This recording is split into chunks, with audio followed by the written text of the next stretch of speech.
আসসালামু আলাইকুম। ডেলি প্রবাসী নিউজে আপনাকে স্বাগতম। সুপ্রিয় দর্শক, দেশ এবং প্রবাস যেখান থেকে যুক্ত হয়েছেন আপনাদের সবাইকে জানাচ্ছি আন্তরিক শুভেচ্ছা।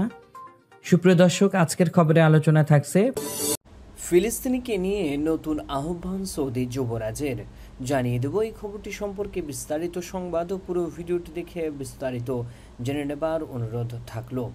সৌদি যুবরাজ মোহাম্মদ বিন সালমান পূর্বক জেরুজালেমকে রাজধানী করে ফিলিস্তিনিকে স্বাধীন রাষ্ট্র হিসেবে স্বীকৃতি আহ্বান জানিয়েছেন।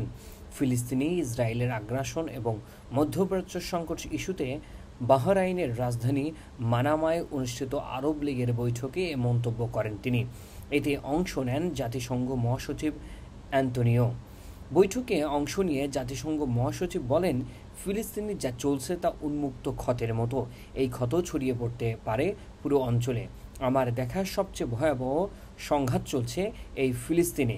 শুধু বেসামরিকই নয়, গণমাধ্যম কর্মী ও ব্র্যান্ড কর্মী থেকে শুরু করে সেখানকার সব মানুষের জীবন হুমকির মুখে। বৈঠকে আরও নেতাদের ক্ষোভের বিপরীতে সংকট সমাধানের স্বাধীন ফিলিস্তিনের প্রতি জোর দেন সৌদি যুবরাজ। তিনি বলেন, ফিলিস্তিনি আমাদের ভাইদের উপর বর্বরতা চালাচ্ছে।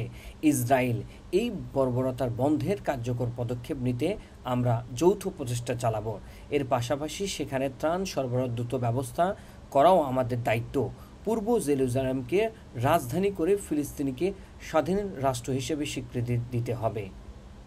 এতক্ষণ আমাদের সঙ্গে থাকার জন্য অসংখ্য ধন্যবাদ। পরবর্তী সংবাদ দেখার আমন্ত্রণ জানিয়ে শেষ করছি এখনকার সংবাদ।